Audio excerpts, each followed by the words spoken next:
Okay, we are live. So for those listening at home, welcome to the Live from the Sword Coast podcast. My name is Kevin Madison, and I will be your friendly dungeon master this evening. Well, kind of. Tonight, I'm going to be doing something a little different here on the channel. Someone on one of the other videos had asked about a game that I'd run recently, the Champions Complete, published by Hero Games. And rather than typing out a response, I figured that what I might do is provide a review of the product, give you an idea of what's in here, how the game plays, and leave it to you to decide whether this is the right superhero game for you. So what I'm going to do, this is the first time I've done a review of a product, so I'm going to try to be comprehensive here. I'll give you a sense at the end of why it's maybe not fair to necessarily compare this to other products, but to give a sense of why maybe I rank this below certain products or above certain other products. So what I'm going to do is I'm going to talk about the system in general, the hero system, if you're not familiar with it, to give you a sense of what the underlying mechanics are in this. I'm going to talk about creating characters. I'm going to talk about powers. I'm going to talk about the complications, which is sort of the most recent iteration of disadvantages in this game. I'm going to talk about heroic action points, and then I'll talk generally about how the game plays. So that's what you're up for. So Champions Complete is billed as sort of a all-in-one superhero role-playing game that uses the underlying mechanic of the hero system. It's written by Derek Keenfirth, and I honestly don't know what Derek's other publishing credits are. But I think this is maybe one of the first ones that wasn't actually written by Steve Long, who's kind of been the brain trust of the hero system for quite a few years. So what's the hero system? The hero system, broadly speaking, can be divided. It makes use of the D6. So this game dates back to the early '80s when the most easily accessible dice was, robbing D6s from a risk box to run your role-playing games. This is actually my second oldest role-playing game as well, too, for myself personally. After Dungeons and Dragons, Champions was the second game I got into, so I've had a long time relationship with this game, and I've loved it for a lot of years. The version of the hero system that this game incorporates is the 6th edition, which is the most recent edition, and the most significant change from previous editions, if you're familiar with those, is that in earlier editions there were a difference between purchase characteristics and then derived characteristics. You bought certain basic levels of certain characteristics, and then there were related characteristics that were derived from that, and then you could bump them up with more points. That's gone now. In this game, what you are given for superheroes at the standard superheroic level is you're given 400 character points, and you use those to buy all of your attributes, all of your powers and your talents and your skills and whatnot. So the mechanic, I'm already getting lost. The mechanic for this is 3d6. You're rolling 3d6, and almost always what you want to roll is lower. Lower is better in this. For skill resolution, your skills or your default attributes, which will be like a characteristic roll, will be a certain number or less. So that's a little. It's the way a lot of older games like GURPS and I mean, to be honest, this owes a lot to. Actually, I think GURPS owes a lot to this, but. In any event, that's what you're rolling for task resolution. And then for results, you're almost always rolling a number of D6s and adding them together.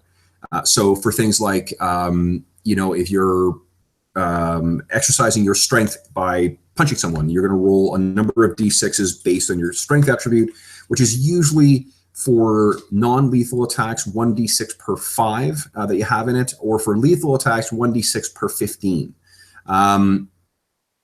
So the way that you make the character, it's a point generation system. You're given a certain amount of points, and then you sort of spend those to create your character. One of the concepts that I had a hard time grappling with when I was younger was the difference they make between base points, active points, and real points. As you're spending your points on attributes or skills or powers or whatever, you can apply advantages and limitations to them to really tweak them. One of the really neat things about the hero system is that you can, while there is the base underlying mechanic of using 3d6 to resolve tasks and using a bunch of d6s or however many d6s to determine the level of effect, the way that, or at least the way that you move between those can really be customized to be whatever you want. The game is an effects-driven game, so like the way you narratively choose to explain it really just adds flavor. If I have a fire blast that does 10d6 damage, and I have an ice blast that does 10d6 damage, and I have a radiation blast that does 10d6 damage, there's nothing necessarily mechanically different about those. But in play, narratively, they may have a different effect. Like I may set fire to stuff with my fire blast. I may, put out a fire or cool down an overheating engine with my ice blast, or I may, cause some kind of nausea, or actually that would be an effect. I'm not sure what I guess maybe a long-term effect for radiation would be cancer, but that's more of a transformation effect. But anyway, the other thing is that the way that your complications play in, that's where those narrative differences of how you describe them can really have a meaningful mechanical effect on the gameplay.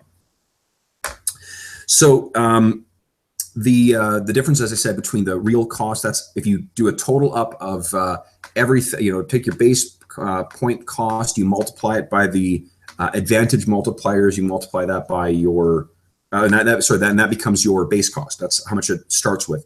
Your active cost, no, I've got that wrong. Your base cost is what the base power is. The active cost is once you've added in your advantages, and then your real cost is what you're actually paying for it.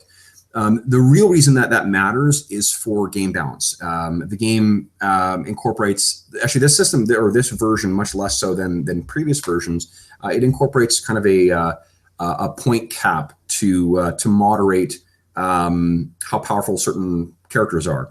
Now, the downside to that, as with a lot of point buy systems, is that you can end up with characters that feel very samey. They feel very much one. If you're playing a power blaster type character, and another character's playing a power blaster type character, if you've got the point caps in place, they may end up feeling kind of the same.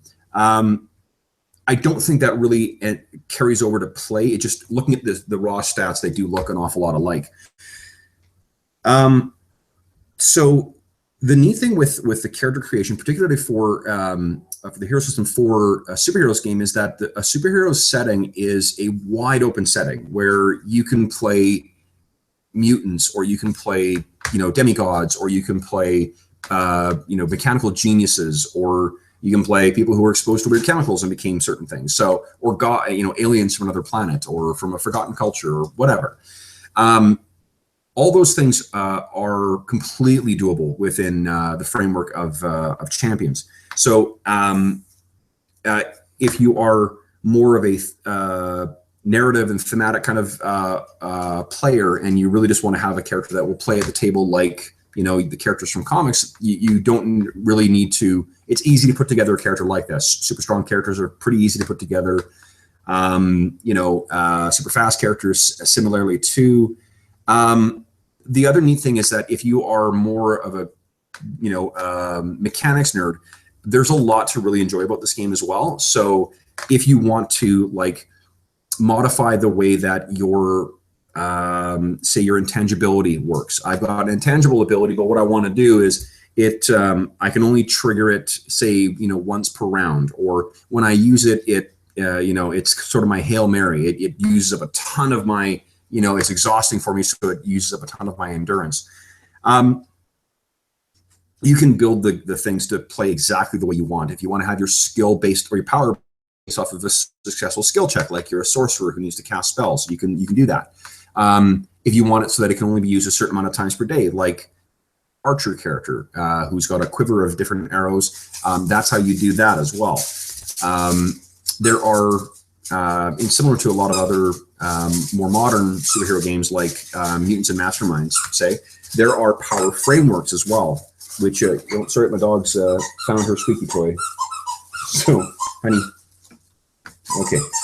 Yes, good girl. Hi. So the power frameworks are another really neat way that you can build the characters that you want to play.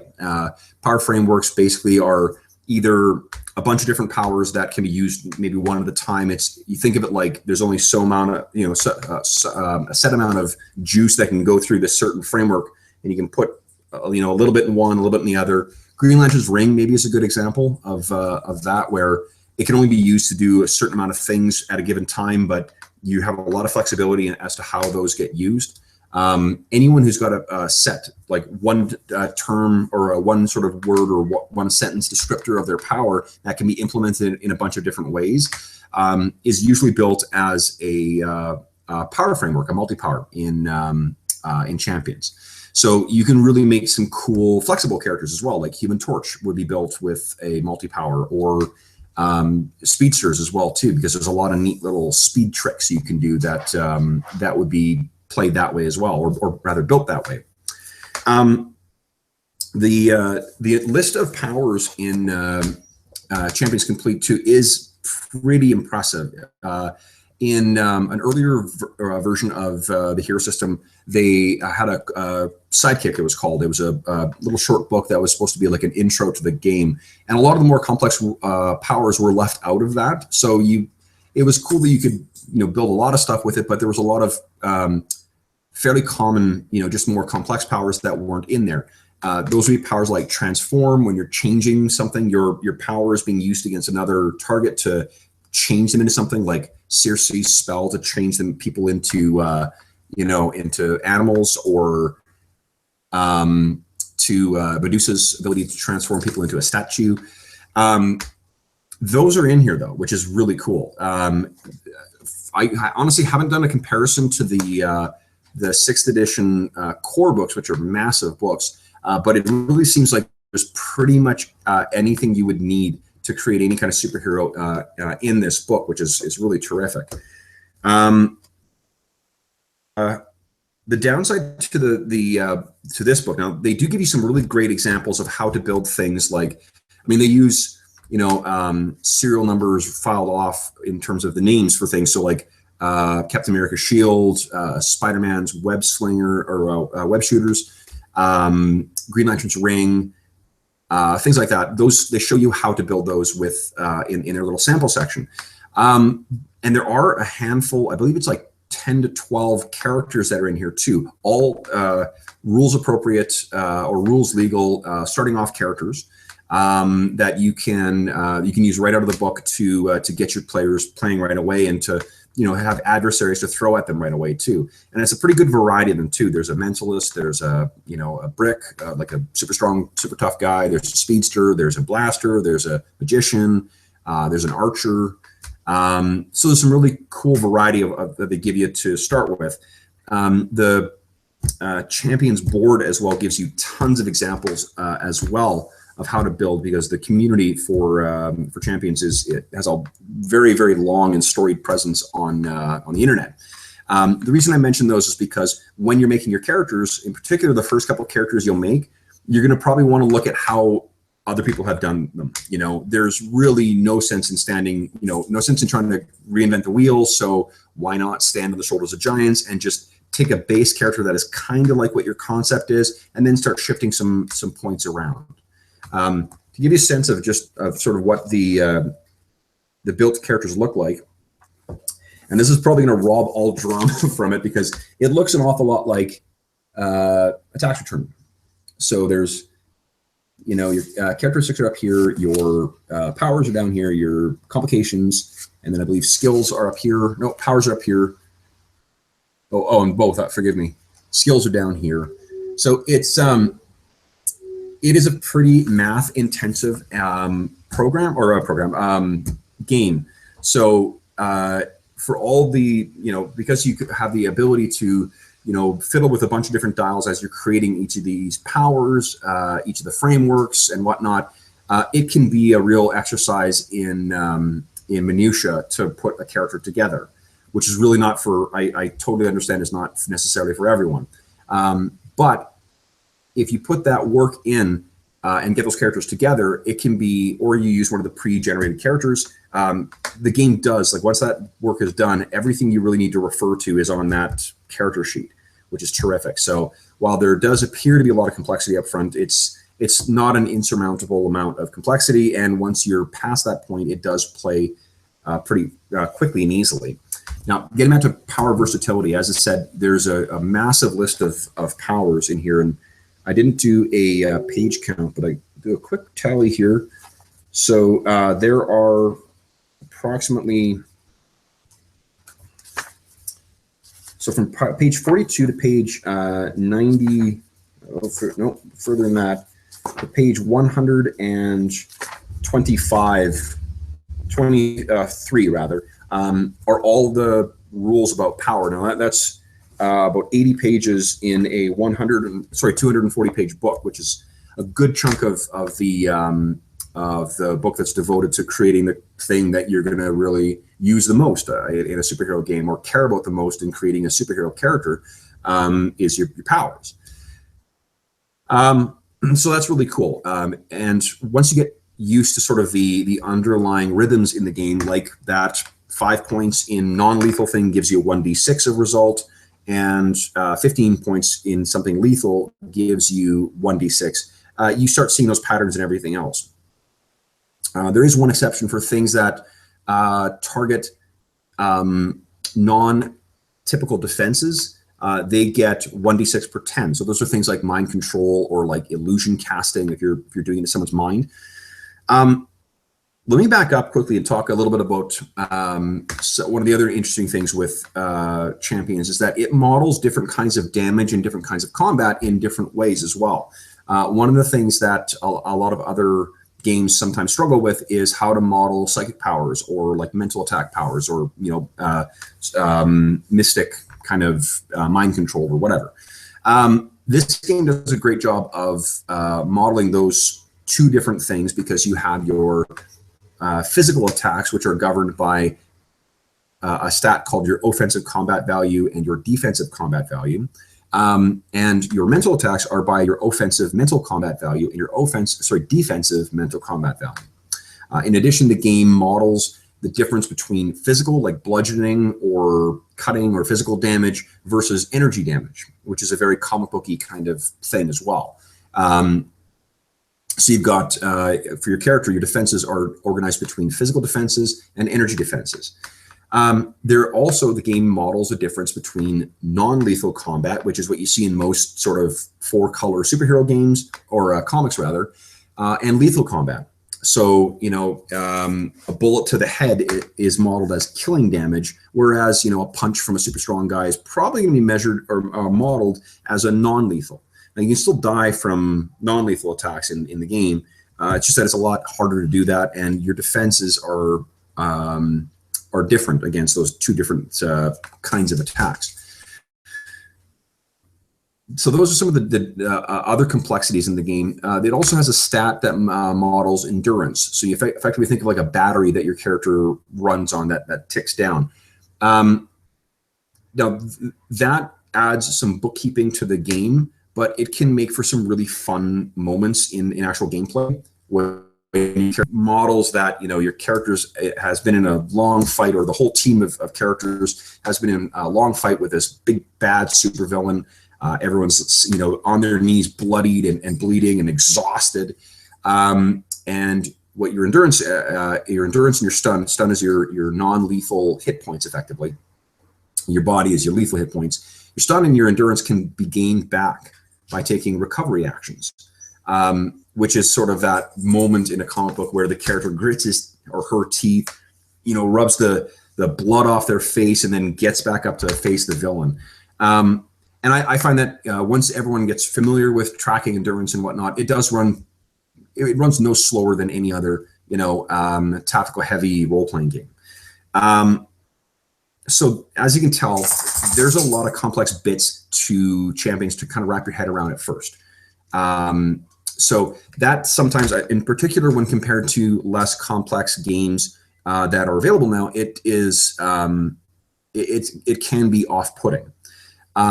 So that's something to bear in mind. The other thing is that without with the limited examples that are in the book and the limited in terms of the characters and in terms of the powers and like what you can do with them, it's only really a very small glimpse into what's possible.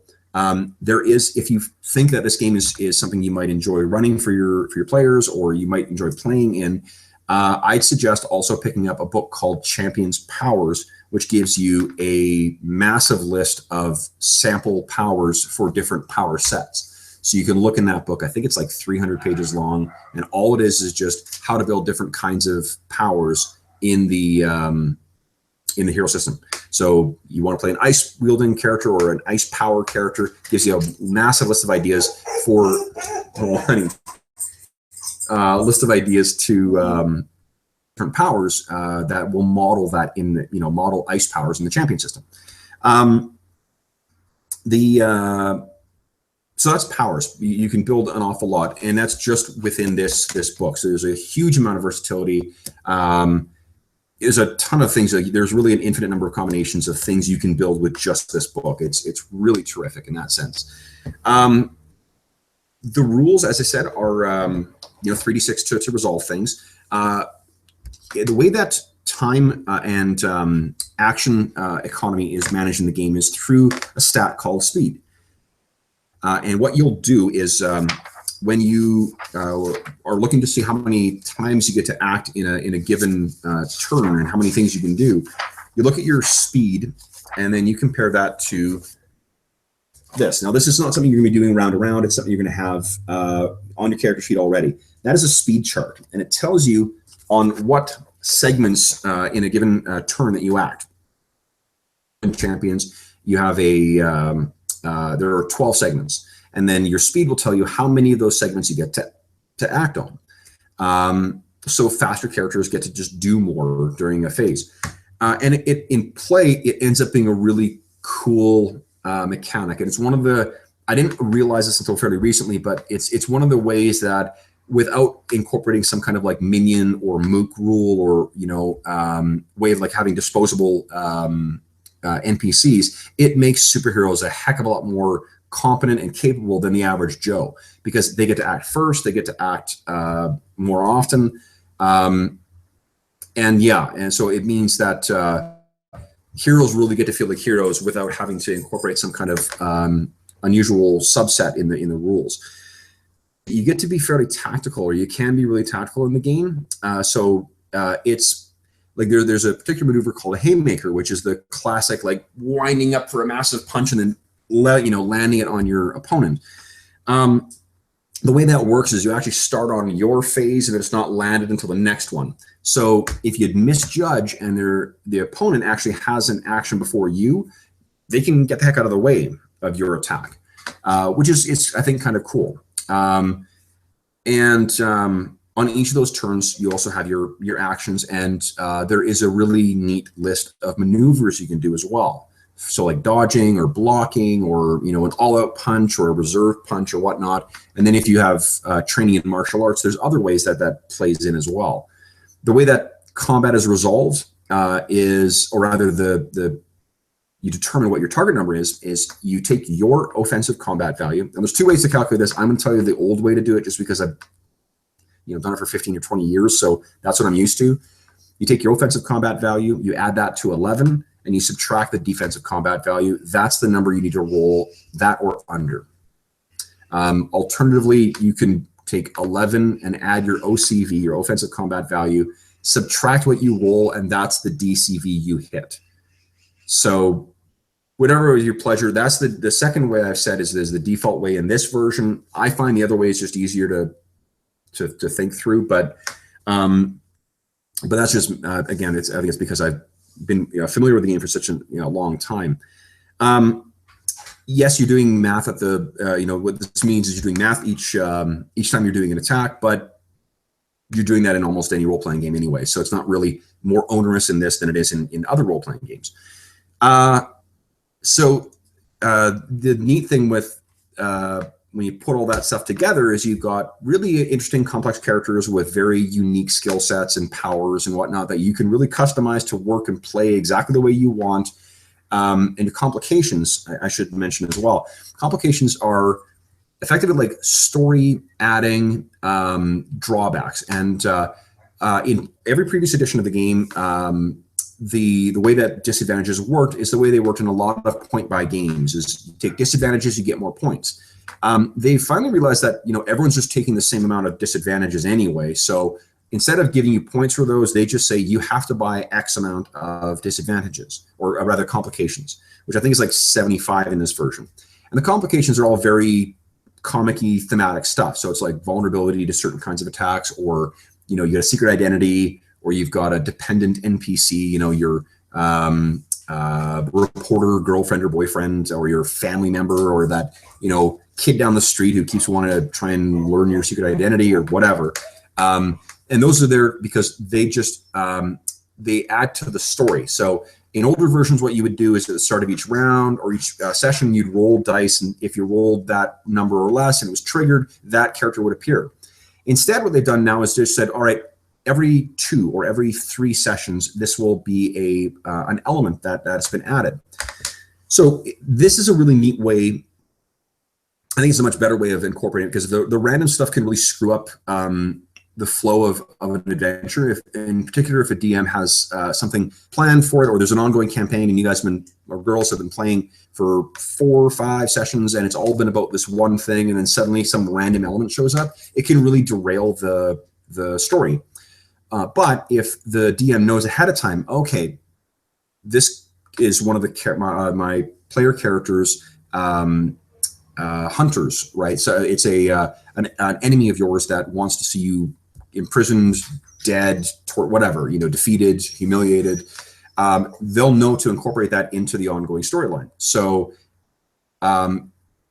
it's a neat way of having a little bit of dialogue between the player and the DM, because the player is saying, by picking those, this is something that I want to see, as part of my character's story. And the DM then takes that and gets a free little bit of story stuff that they can then bake right into their own plot. So I really like the way that they've done that in this most recent edition, and I think it really fits the superhero sort of setting, the tropes of that. One other thing that they've added into this most recent edition is something called heroic action points. Now, as I said, the task resolution in this is rolling 3d6 and trying to roll under. What you can do is, at the start, I should say, at the start of each round or each session, you roll 2d6, and then that gives you a certain number of points. Those points can be used to modify your dice rolls throughout that session. So it, avoids the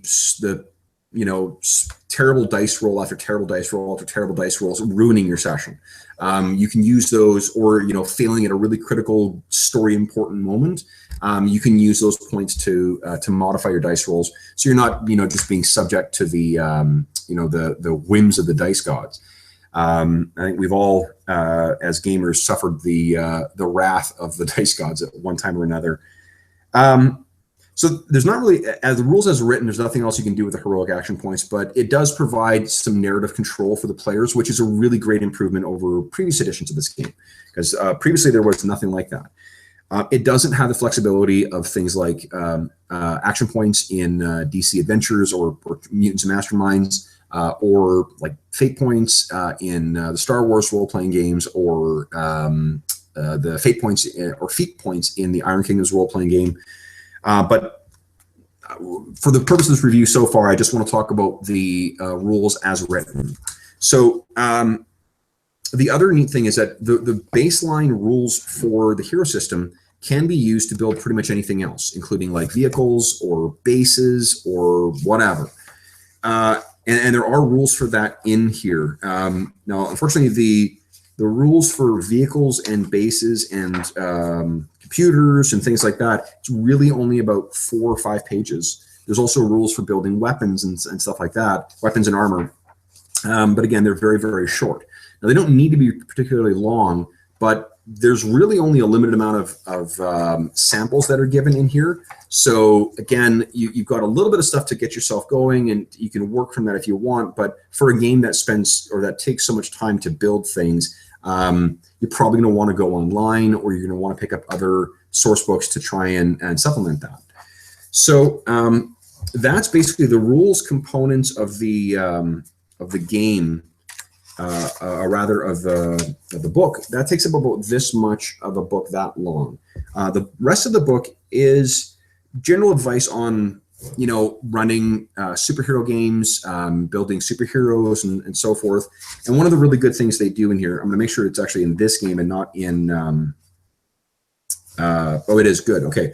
One of the things I really love from, I mean, it's just Champions in general, because I believe this has been in most versions of it, at least from 3rd edition on, is the game talks about the difference between, it's right in here, comic books versus games.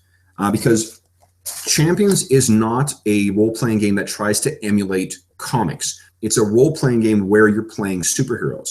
So primarily, it is a role-playing game. It isn't primarily an emulation of how things work in comics. The Margaret Weiss published Marvel heroic role-playing game does a really good job of simulating how comics work. That's not what this game is about. This game is a role-playing game where you're playing superheroes.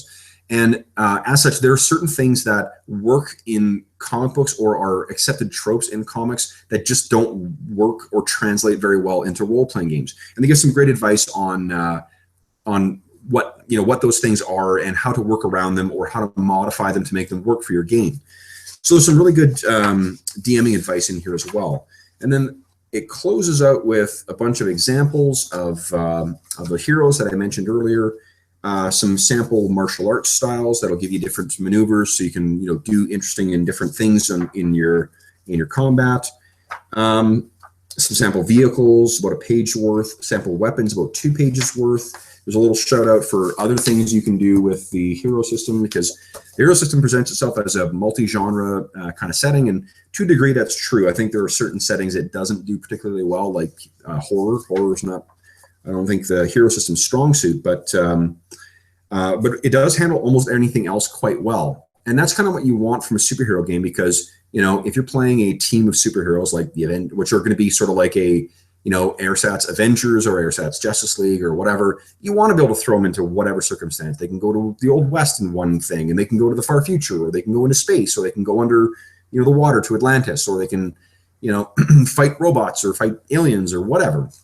And a system that rolls with the punches like that is quite good. Now, and then there's some other shortcut stuff in the back here.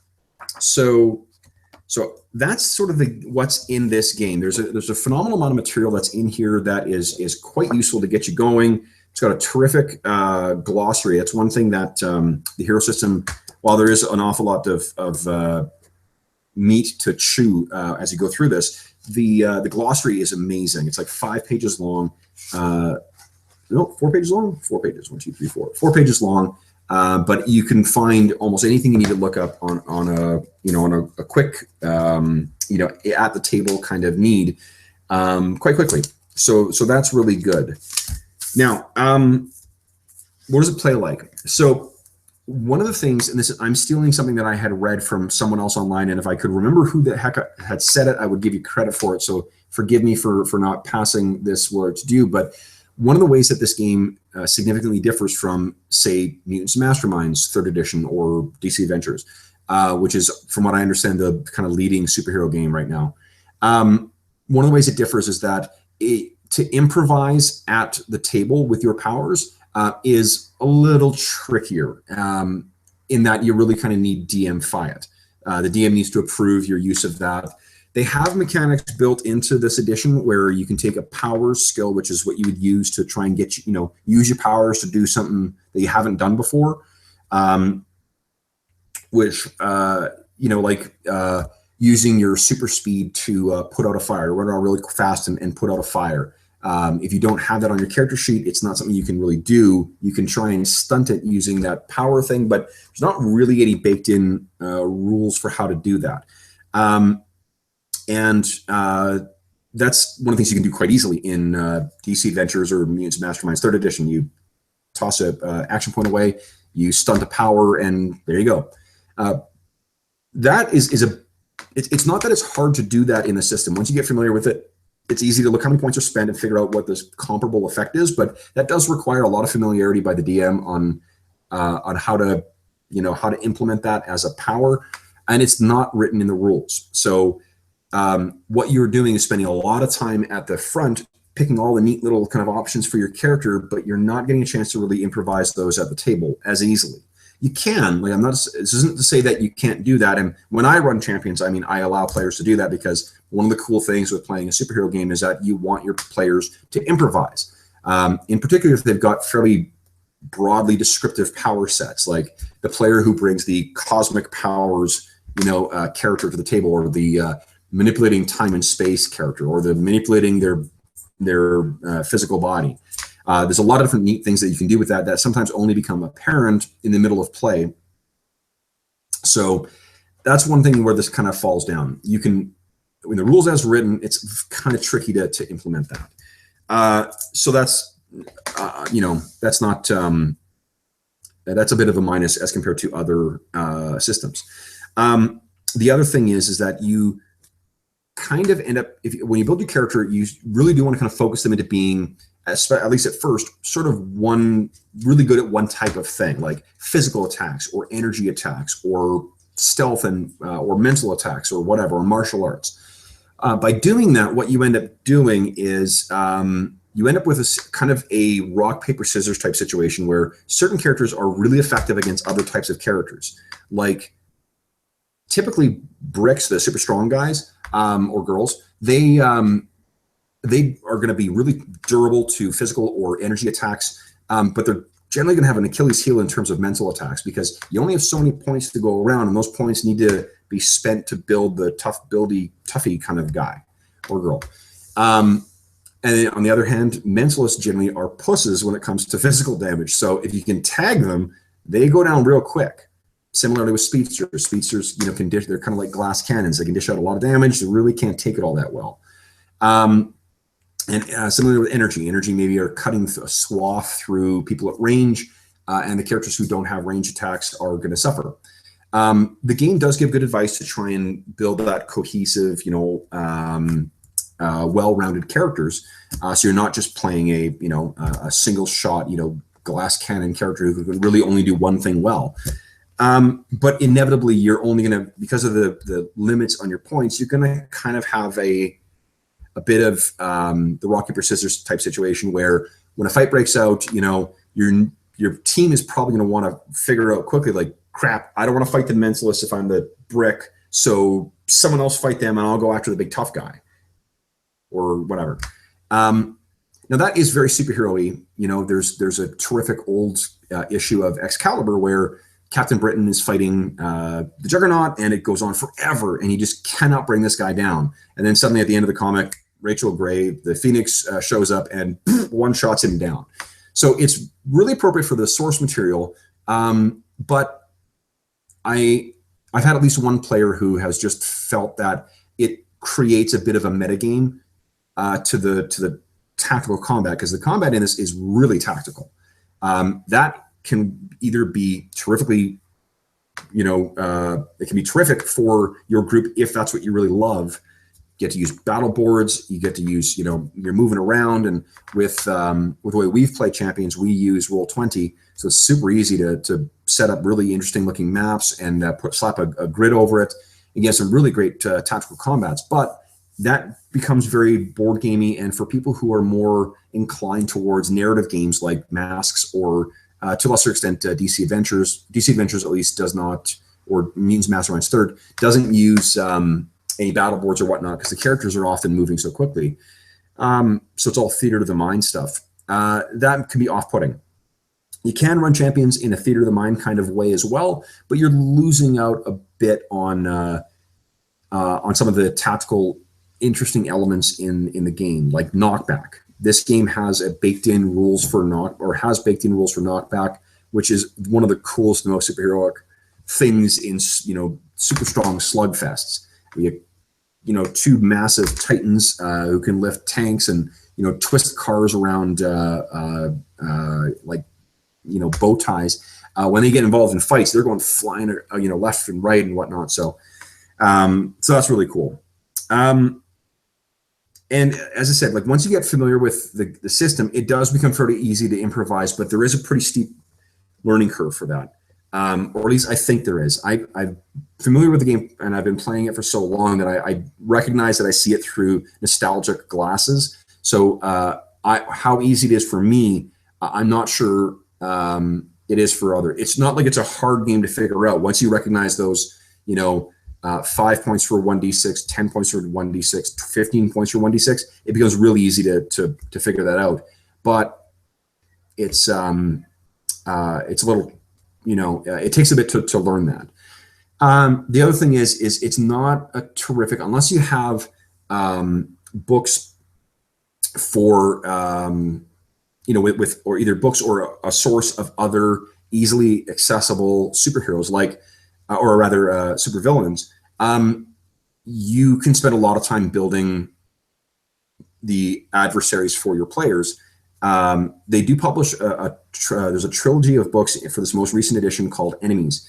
And there's 3 of them, but between the 3, I believe it's between like 400 and 800 adversaries.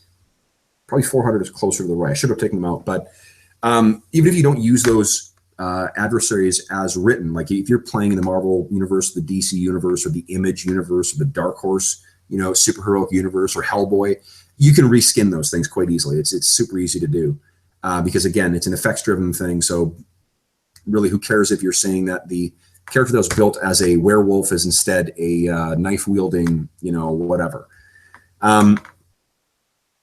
So it's easy to use those things. But if you don't have access to those, it makes improvising a bit of a chore because even the villains are written up with the same level of complexity, or the adversaries, I should say, with the same level of complexity as what the heroes are. So you can just, once you get experience, you can recognize all right, well, these are, I only really need to know the OCV, DCV, and a couple other stats, or just assume that they're at a certain base level. But that's all stuff that you're coming up with on your own or with experience that's not written in the book. So if you're looking strictly at rules as written, a nameless thug has the same amount of complexity, less points, but the same amount of complexity in terms of the number of characteristics and stuff like that, as what a player character does. There's also no rules written in this book for how to use mobs, how to have a bunch of characters sort of all act at the same time. So that can be, a bit time consuming when you're having to roll for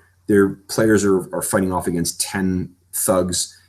That's 10 turns that are spent doing those thugs, and then there's the turns for your heroes. Now, the flip side to that is that superheroic combat feels really tense and really important because the combat does, especially with superheroic opponents, it can take quite some time, like easily as much time as it takes in a 5th edition Dungeons and Dragons, or Pathfinder. Pathfinder is probably a closer equivalent. A Pathfinder type encounter where combat can really, especially for a complex encounter, can take quite some time, which means that a lot of your time in your session is spent in combat. That's not necessarily a bad thing. I mean, if you're playing a 60s-ish or even like a 90s style comic book campaign, that's going to be a lot of combat and honestly guns and pouches and knives and stuff like that as well, and characters with the name or the word blood incorporated into their name. If that's the case, though, combat is super, super fun. There's lots of interesting decisions you can make in combat. You can make use of your powers in really interesting ways, and it gives you reasons to use different powers as well too. Some of the most effective combat powers you can bring to bear are things like binding or blinding, the flash power, things that are just going to manage other opponents. So that or those kinds of powers often make the lopsided encounters that I mentioned before, when the pussy, the weak character who's just a mortal man is up against the giant tough, think Batman versus Solomon Grundy, right? That's where those delay powers can really, like blinding or whatever else, can really be important in managing the encounter, and can make for a really exciting combat as well, because there's lots of neat stuff you can do to improvise with your using the environment and whatnot. So anyway, that's that's sort of my very quick tour of what the hero or what you find in Champions, and I guess also what you don't find in here. So with that in mind, I guess like I have struggled recently with the whether I prefer running this to whether I prefer running DC Adventures, Mutants and Masterminds 3rd edition. And to be honest, I mean, they're both awesome. I really enjoy running both of them. I read again on another forum recently, someone had said that Mutants and Masterminds does 95% of what Champions does, but in 5% of the time. And I don't know if I agree with those proportions. I mean, I think to a degree it's true. There's lots of character depth in that game as well. But in terms of like mechanics to build specifically the type of superhero you want to play.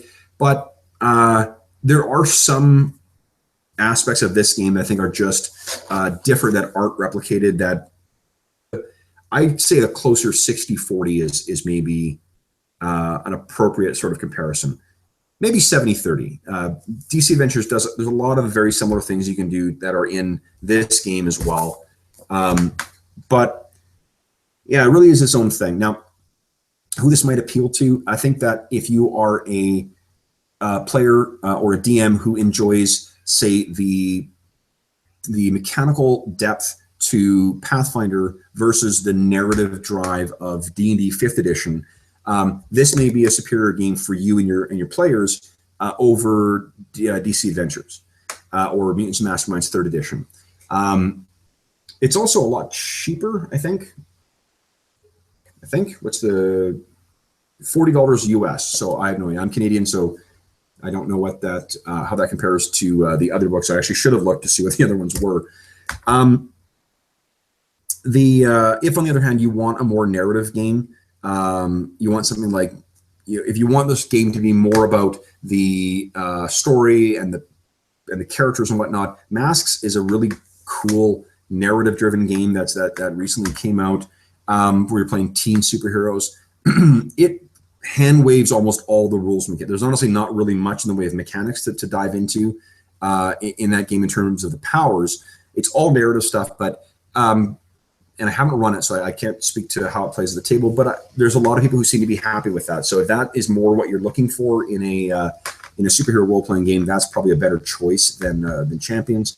But yeah, in closing thoughts, I guess I still love this game. I think it's just a ton of fun. For all its flaws in terms of the over-complexity of the character sheets, I shouldn't say over-complexity, the amount of complexity that comes in building characters. That's the kind of thing I like doing. Like, I like, once you get familiar with the rules, it's interesting to think of how you can create exactly the type of character you want. And there's a bit of a thrill in creating those really oddball characters that I had a player recently want to run, or rather play, a character who was kind of like a vampire, but with nanite blood. So he could also like reshape his nanite blood and stuff. And we were able to build a character for him that perfectly fit his vision of that character within the confines of the power or the amount of character points that were available. So yeah, that's Champions in a very, very short nutshell.